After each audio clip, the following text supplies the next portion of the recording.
இவங்க ஒப்பனும் ஆத்தாவும் போனாங்க கொளுத்திக்கிட்டு சாகவா அப்பா வந்து எது கேட்டானா அது இல்ல இது இல்லன்னு ஏதோ கேட்டு வந்திருக்காரு வீட்டுல மூஞ்சில முடிஞ்சா பொடிக்கு போயிடலாம் புருமா அப்பாவே அவர் மட்டும் எப்படி தருவாரு மரத்துல 2 கருவேப்பிலை உடைச்சுக்கவா சாமி? ஐயோ இப்பதான் கருவேப்பிலை கொண்டாட்டியா கூட்டிக்கிட்டு மாமனார் வீட்டுக்கு போச்சு. கொஞ்சம் சீக்கிரமாவே கருவேப்பிலை மாமனார் வீட்டுக்கு போச்சா? போய்யா வந்துட்டு அங்கேருந்து வரிசை கட்டிட்டு கருவேப்பிள்ளை வேணும் வெள்ளை புள்ள வேணும். ஒரு கருவேப்பிலை கெட்டதுக்கு எப்படி பேசுறான்? அடியே காமாச்சு, இந்த கதையை கேட்டியா? என்னவா முனியாண்டி பையன் இருக்கான்ல, அவன் இவ்வளவு ஒரு புள்ளைய வச்சிருக்கானா மாமாண்டிய? கருவேப்பிலை கொடுக்காததுக்கு இந்த கூத்தா அப்படின்னு ஊருக்குள்ள பேசிக்கிறாங்களாமாண்டிய.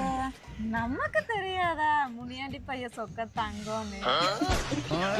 மனிதர்கள் சில சிறப்பு, இதான் நடக்குதுப்பா, உண்மைதான் இதெல்லாம்.